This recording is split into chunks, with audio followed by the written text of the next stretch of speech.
Welcome to our YouTube channel. तो PSL पहुंच चुका है अपने सेकंड मैच की तरफ और इस वीडियो में हम आपको हर एक डिटेल बताने वाले हैं। सेकंड मैच जो है वो कराची किंग्स वर्सेस पेशेवर ज़ल्मी के बीच में खेला जाएगा 14 फरवरी शाम 7:30 बजे।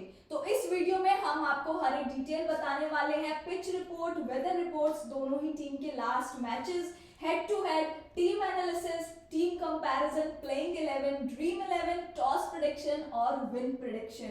यानी कि आपको इस वीडियो में हर एक डिटेल आपको मिलने वाली है। लेकिन उससे पहले अगर आपने हमारा टेलीग्राम चैनल ज्वाइन नहीं किया है तो ज्वाइन कर लीजिए, क्योंकि बहुत सारे बेनिफिट्स आपको हमारे चैनल पे मिलने वाले हैं। आपके साथ करण सर लाइव जुड़ते हैं जिसमें आपको प्रॉपर गाइडेंस दिया जाता है, 100% लॉस कवर की गारंटी होती है। एक हमारा टारगेट होता है, जैसे कि बिग बैश लीग में हमारा 25 लाख का टारगेट था और यहाँ पे जो पीएसएल लीग शुरू हो चुकी है उसमें हमारा टारगेट है 15 लाख का। तो अगर आप भी प्रॉफिट अर्न करना चाहते हैं बहुत सारा, तो बिल्कुल भी देरी मत कीजिए, हमारे यूट्यूब चैनल पे लाइव जुड़िए, टेलीग्राम चैनल ज्वाइन कीजिए और बहुत सारा प्रॉफिट अर्न कीजिए। तो अब यहाँ पर इस मैच की बात कर लेते हैं। तो नेशनल बैंक क्रिकेट में ये मैच खेला जाएगा और इसकी अगर मैं पिच रिपोर्ट की बात करूँ ना, तो फेवरेबल बैटिंग पिच ग्राउंड है, यानी कि बैटिंग पिच है इसकी और यहाँ पर अच्छा स्कोर बनते दिख सकता है। फ्लैट एंड स्मॉल बाउंड्रीज जो है वो यहाँ पे बैट्समैन को काफी ज्यादा सपोर्ट करती हैं, चौके छक्के इस पिच पर इजीली लग सकते हैं। और जैसे जैसे पिच जो है ना वो पुरानी होती जाती है, यहाँ पे स्पिनर्स को काफी ज्यादा फायदा मिलता जाता है। यानी कि जो फर्स्ट इनिंग में है ना, फर्स्ट इनिंग में पेसर्स को इतना फायदा होता है, मतलब पेसर्स को ज्यादा फायदा होता है और स्पिनर्स को सेकेंड इनिंग में फायदा मिलता है, क्योंकि पिच जो है वो धीरे धीरे पुरानी होती जाती है। अब यहाँ पर मैं बात करूं फास्ट बॉलर्स की, तो इस मैच में दोनों ही टीम्स में जो फास्ट बॉलर्स होंगे वो एक बहुत इंपॉर्टेंट रोल निभाने वाले हैं, क्योंकि क्या है ना, पिच की बाउंड्रीज हैं शॉर्ट और फ्लैट, तो जिससे क्या होगा, जो जितने भी फास्ट बॉलर्स होंगे यहाँ पे इंपॉर्टेंट रोल निभाएंगे। साथ ही बैट्समैन का भी यहाँ पे रोल रहेगा कि बैट्समैन यहाँ पर अपना छोटी बाउंड्रीज की वजह से चौके छक्के भी लगा सकते हैं। वहीं मीडियम फास्ट बॉलर्स भी इफेक्टिव रहेंगे। बढ़ते हैं आगे स्लाइड पर, पिच रिपोर्ट की हमने बात कर ली है। पेसर्स और स्पिनर्स को कितना ज्यादा फायदा होता है इस पर अगर हम बात करें तो पेसर्स यहाँ पर निकालते हैं 60% विकेट्स निकाले हैं अगर लास्ट 10 मैचेस की बात करूं तो, और स्पिनर्स ने निकाले हैं 40% विकेट्स। यानी कि आप इसी से अंदाजा लगा सकते हो दोनों का ऑलमोस्ट इक्वल ही सा रेशियो है, क्योंकि 6:4, यानी कि पेसर्स भी इंपॉर्टेंट रोल निभा रहे हैं और वहीं स्पिनर्स भी। तो पेसर्स भी निकाल कर दे रहे हैं 60% विकेट और यहाँ पे स्पिनर्स भी निकाल रहे हैं 40% विकेट्स।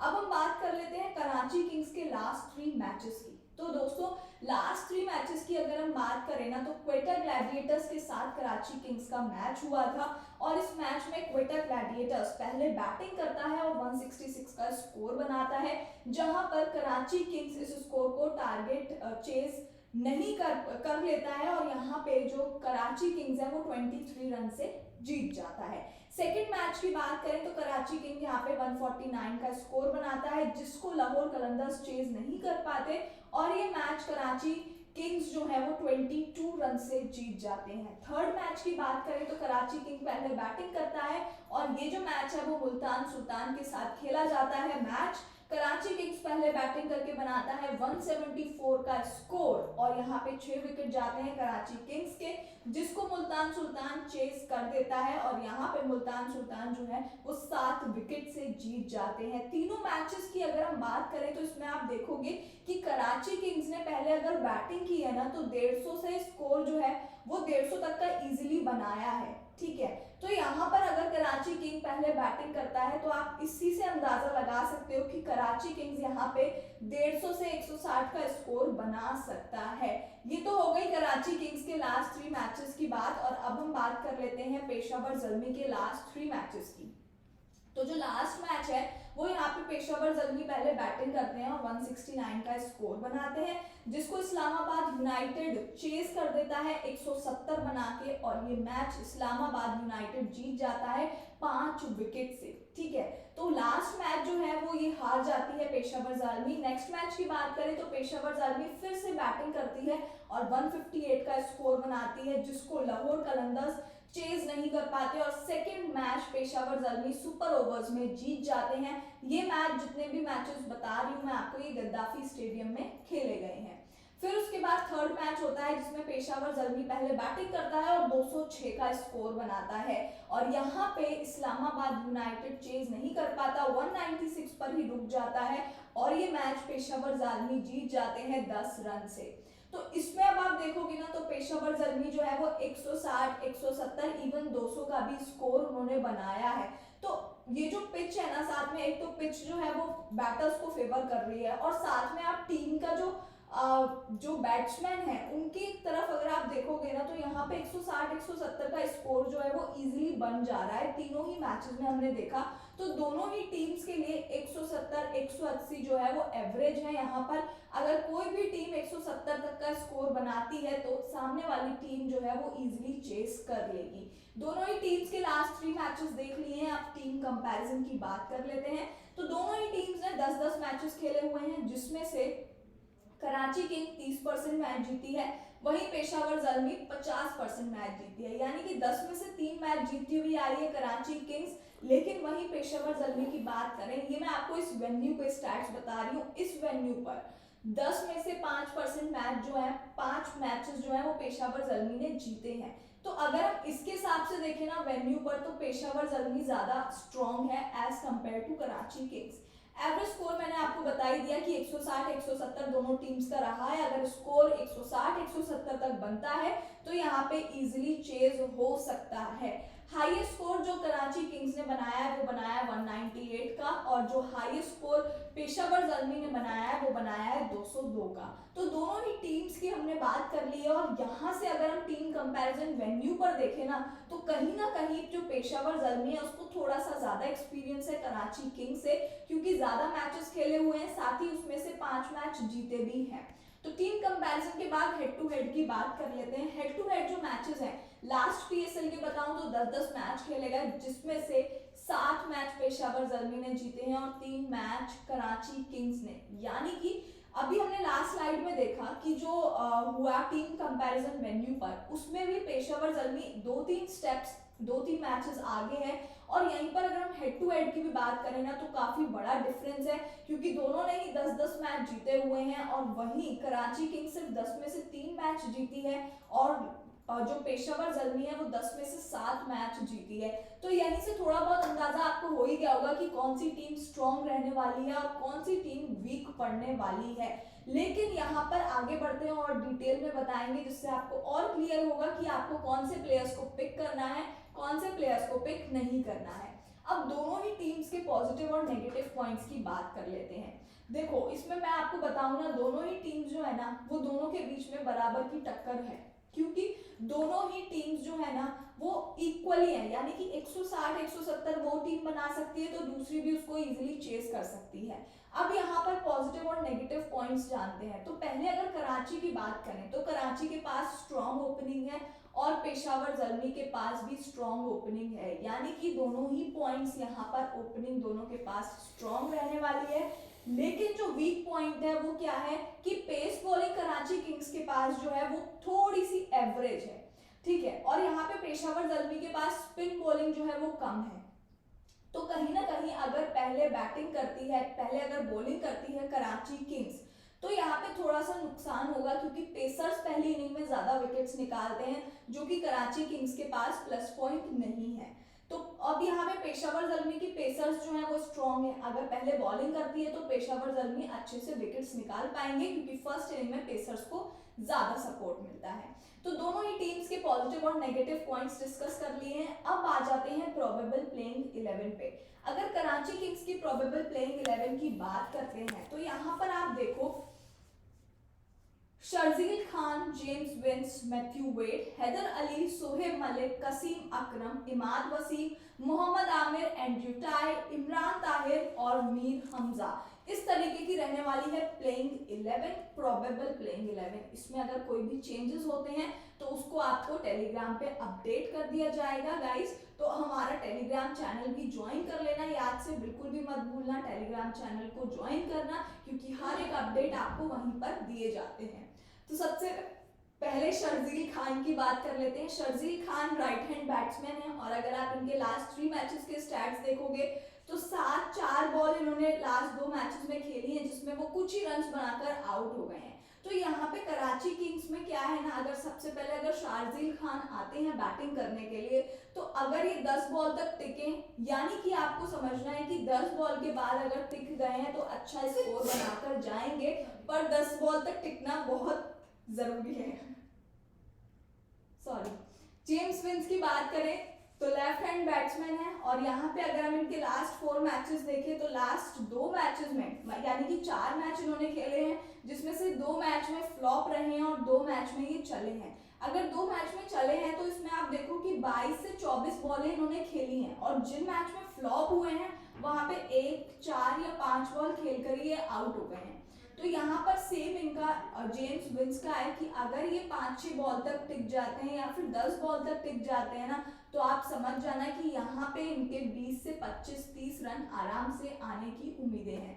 मैथ्यू वेड की बात कर लेते हैं, टीम के विकेट कीपर हैं और यहाँ पर अगर हम इनका स्टैट देखें तो इन्होंने अभी तक पीएसएल लीग नहीं खेली है, यहाँ पर एक टीम ने इनको नया लिया गया है, तो अब इनका पहला एक्सपीरियंस होने वाला है पीएसएल को लेकर। लेकिन इनका रिसेंट फॉर्म हम आपको बता देते हैं।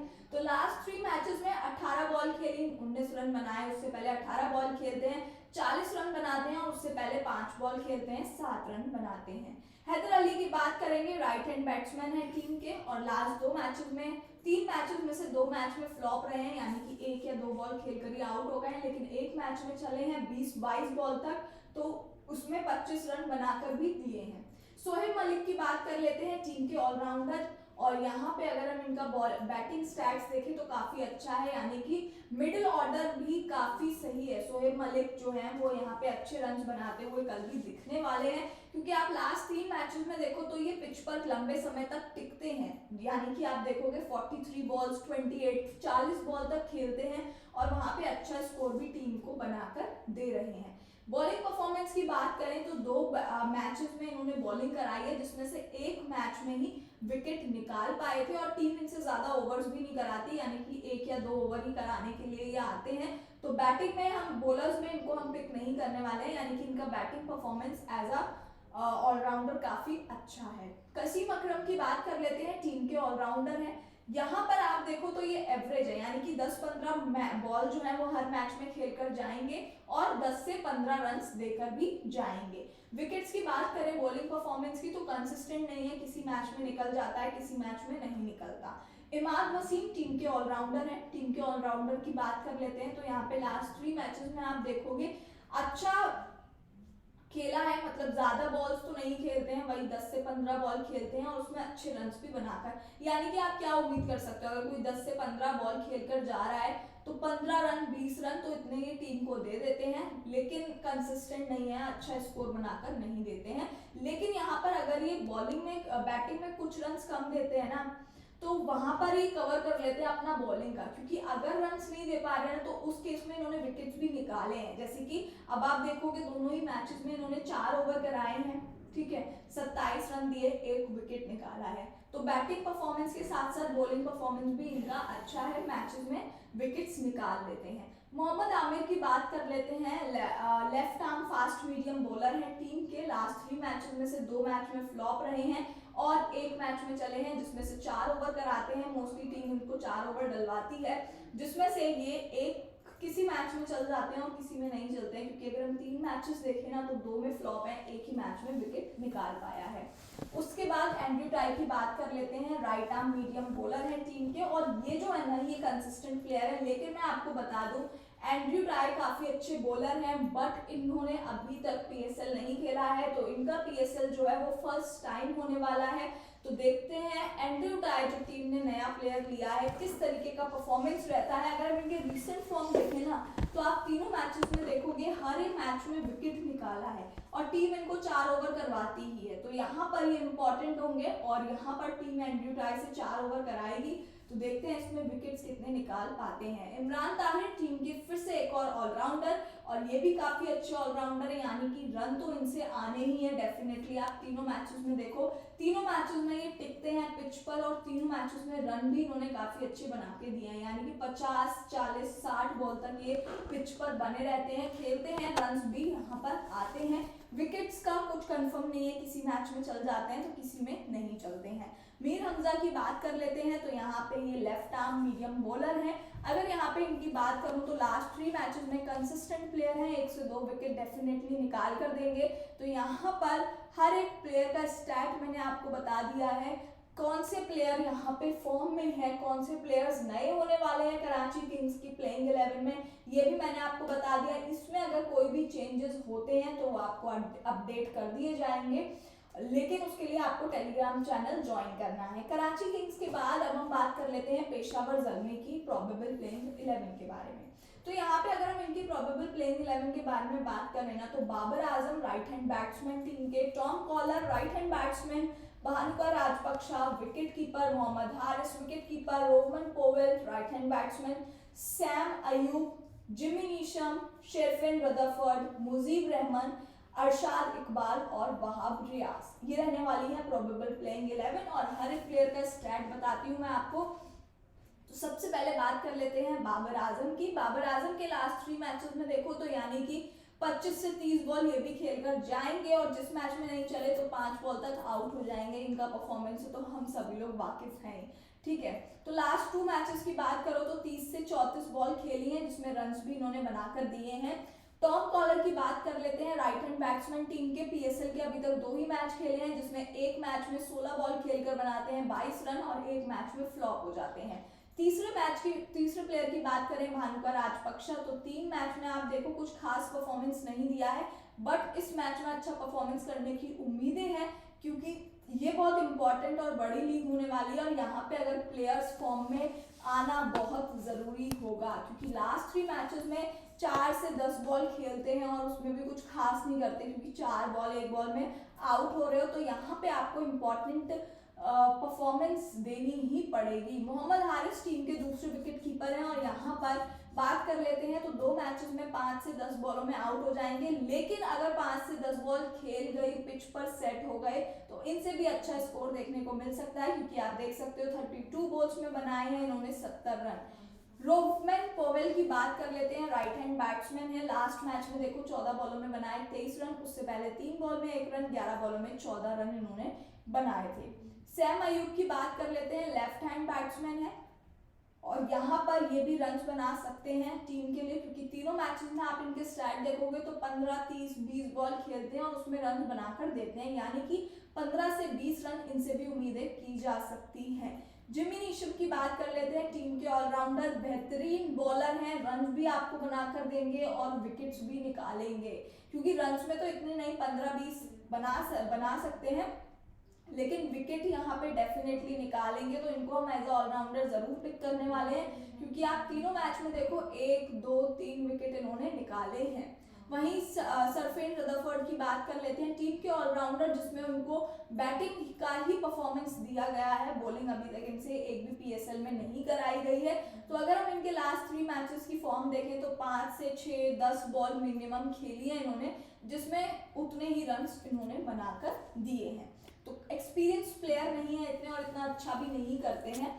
वहीं मुजीब रहमान की बात कर लेते हैं, टीम के ऑफ ब्रेक बॉलर हैं, और यहाँ पे अगर आप लास्ट 3 मैच के स्टैट्स देखोगे ना, तो कुछ खास परफॉर्मेंस नहीं है, यानी कि 4 ओवर डेफिनेटली टीम इनसे कराती ही है, और उसमें ये रन्स भी अच्छे खासे प्लेयर को सामने दे देते हैं, लेकिन विकेट्स का कंफर्म नहीं है कि इनसे आएगा ही।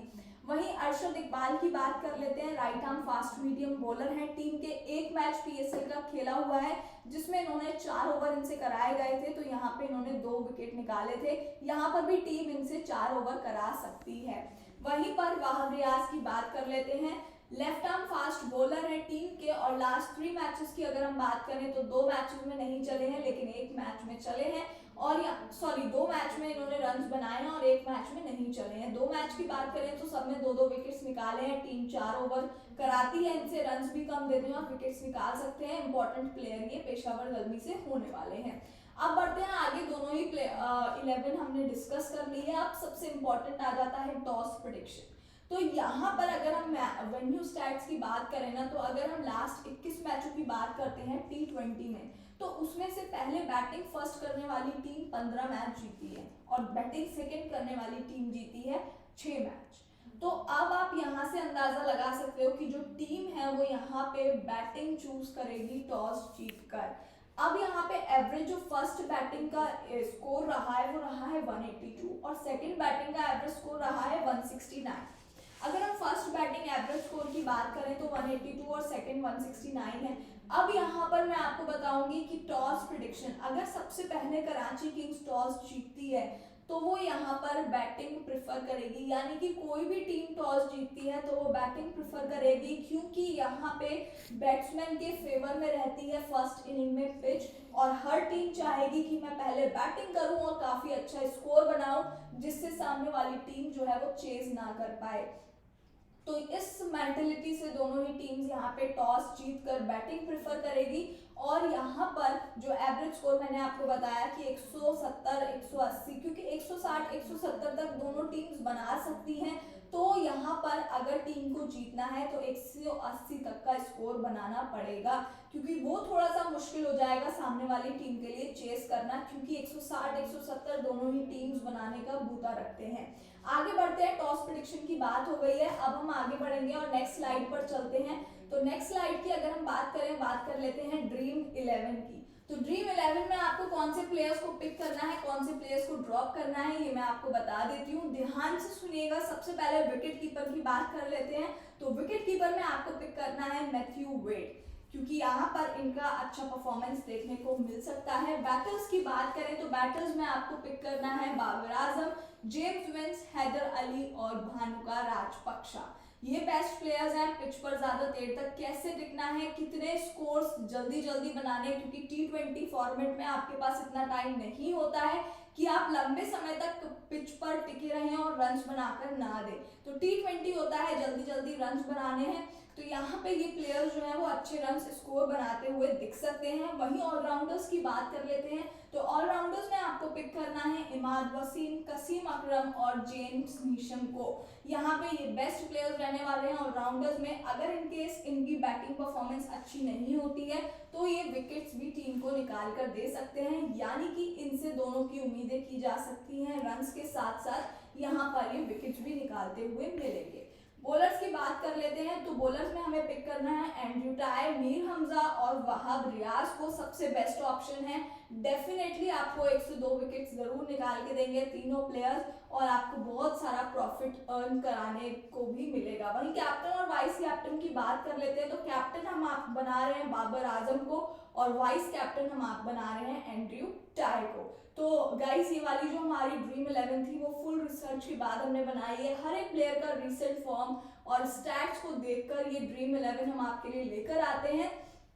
वहीं पर अब हम बात कर लेते हैं टीम, ये जो मैच है वो कौन सी टीम मैच जीतेगी। तो वहीं कराची किंग्स और पेशावर जल्मी के बीच में जो मैच है ना ये वाला, वो 50-50 का होने वाला है, यानी कि दोनों ही टीम्स बराबर की हैं। और यहाँ पर मैं आपको बताऊंगा, जैसे कि मैंने आपको पॉजिटिव पॉइंट्स बताए कि ओपनिंग में दोनों टीम्स अच्छी हैं, 160 170 का स्कोर बनाती हुई दिखेंगी दोनों टीम्स, यानी कि अच्छा स्कोर दोनों टीम्स बना सकती हैं।